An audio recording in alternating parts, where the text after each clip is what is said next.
That's going to be our thumb proximal. And we might as well just add this back into it. So we got 1, 2, 3, 4, 5, 6, 7, 8, 9, 10, 11.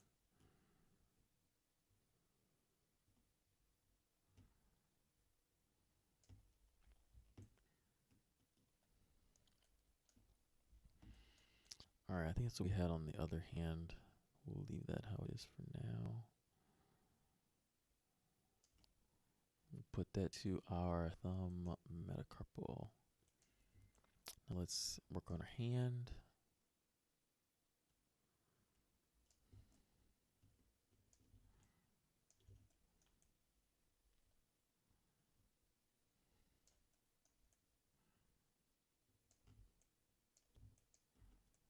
Make sure you get this first row of segments a part of the wrist, but we'll smooth that out as we get to the next part.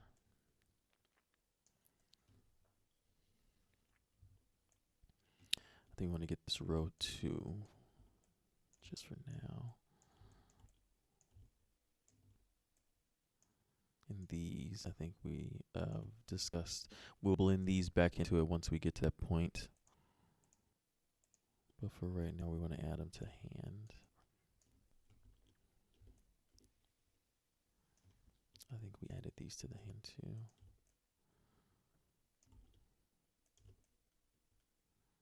All right.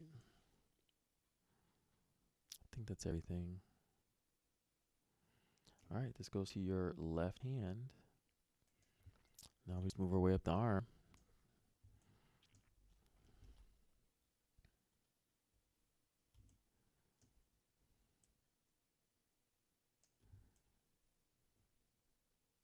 Nice. All right. Let's keep going. We know we're going to stop right here. And so we just want to get the rest of this.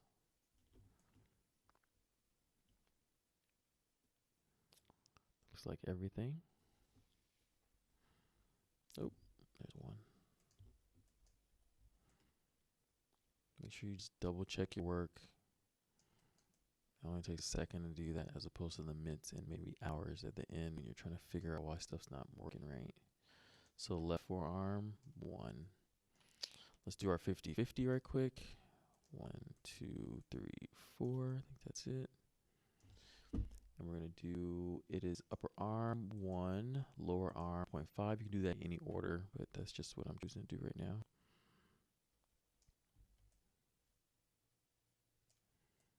We're selecting the last part of the upper arm.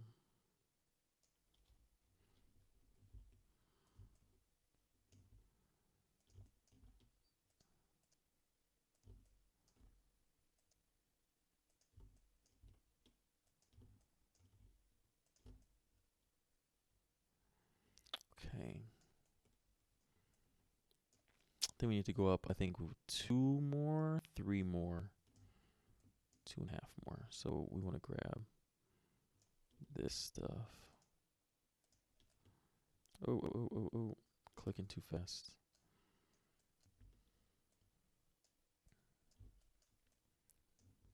I want to get all these underneath the armpit too. They should go up for now with the upper arm, and then we'll blend the other stuff later.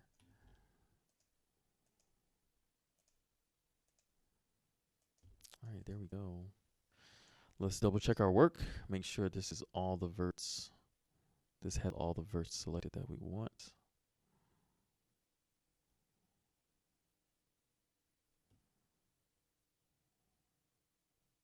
It looks good. All right, so that goes to our upper arm L. Now we just need to work on the spine. So it's so much easier when you see the spine moving. It's a lot easier to put down what you want to do with it. So it looks like the front, this belly area right here. I believe we made our controller for our pelvis to stop right above the panty line. So that looks like that'll be a part of spine 1.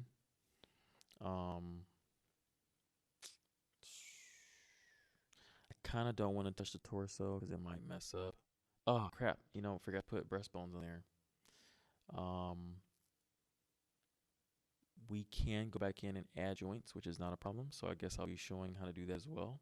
Right now, we'll just make the chest where we don't have any undulation or movement on it. With how we do the skinning, but we need to do that for the chest and the actual butt, so we can have a little bit of motion on the butt joints as well.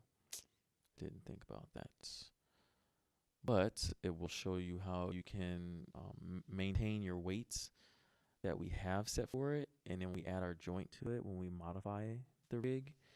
It'll be good to go. We could also do that outside of this, but no, we want to make it a part of the rig. So when we do our selection sets for the rig, we have it. We don't want to just have extra joints on the outside. So, okay, that's fine. That's fine. So let's see. Let's see what the neck is at. This neckline. Let's go to our side view. Yeah.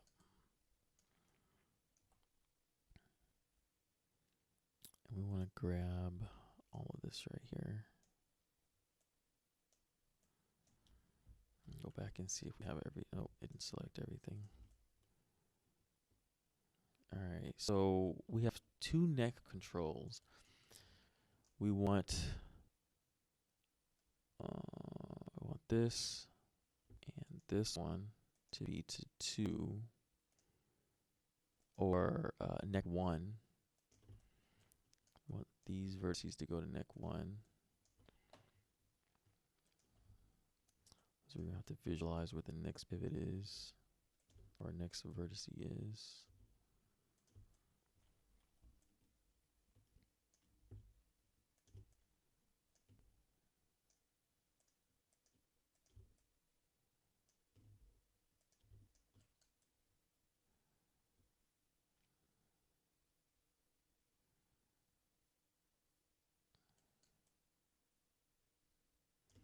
All right, we're gonna say that this is where we want to stop for that one, and we'll say this is neck 2. That's all the way down here in your head. Neck 1. And we'll say neck 2 is going to be this row and the row above it. That's going to be neck 2.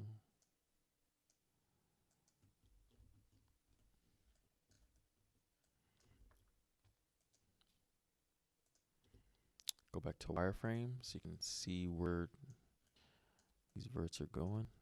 And just follow the segment with your eye. And you should be good to go.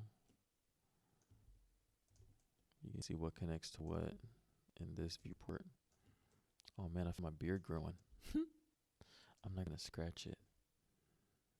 It's such a weird tingly feeling when you feel the hair moving on your face. I don't want to scratch it though. It goes away on its own, that feeling. Plus it helps you with your tolerance of feeling like you gotta scratch your face. All right. So this row we want, all right, it's right here. The next one is right here.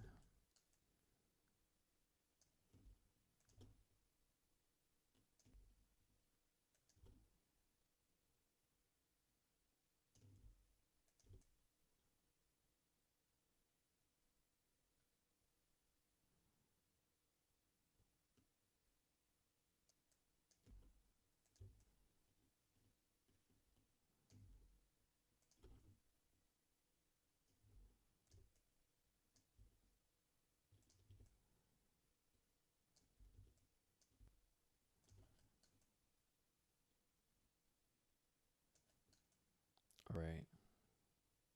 So now what I just did was I was just looking through these wire meshes to make sure I was selecting everything. But once it's selected, you can kind of visualize and see how the ring around the neck is looking. So everything's selected right now. And we want this to be on neck 2. So sometimes you got to go into wireframe mode just so you can see where the segments are connecting. And that's all I did just now. Put that to neck 2. Everything should be good to go. I think the torso is going to be blended pretty well, and because we've gone in and made it where we worked from the extremities going inward, the only thing on the torso is going to be torso stuff, which is awesome. So we don't have to worry about, oh, arm is pulling the torso and this and that. It's all been zeroed out. The only thing that I can think of is that the torso could be pulling stuff from the arm. So let's just look at it and see. Nope, it's all spine stuff. Yep, it's upper arm and clavicle stuff. So what we will do is we will go in and we will add some weighted influences to this. Instead of, I'm gonna take our top off right now, instead of just letting it happen, because then what we're gonna see it's gonna start to stretch all weird. We don't want to deal with that. All right, so let's save our file, go back to object mode, save, and then I want to save this as a different one since we're working on the torso. Save as, and we'll do this as number 3.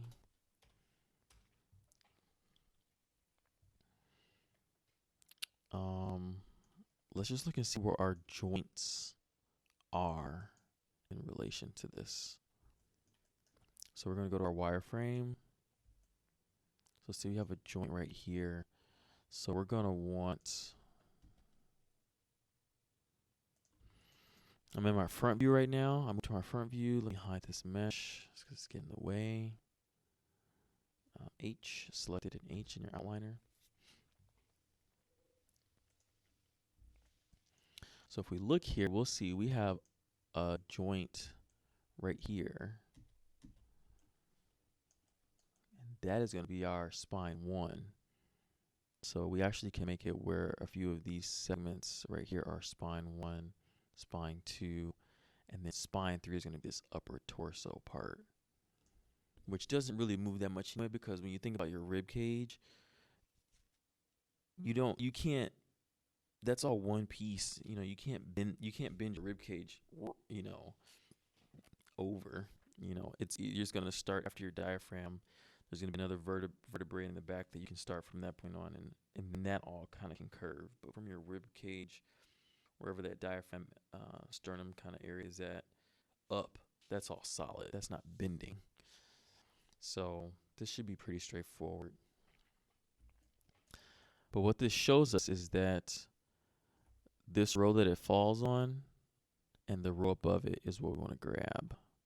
And we're going to want to blend the bottom row, but that's when we do the blending, so we don't have to worry about that right now. So let's go back to our vertices. And we want this row. And so let's go to show, let's hide our joints again so we can start selecting stuff. So we want this row right here. This full row and the one above it. Yeah, the one above it. That's going to go to our spine 1. See, it's the pelvis right now, so we're going to do spine 1 for that. All right, and so the next one's above that, so this one,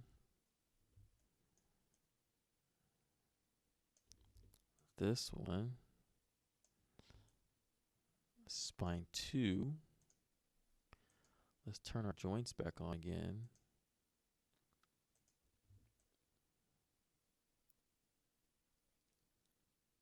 We can do one more. This was going to be a 50-50 anyway. We'll just select it.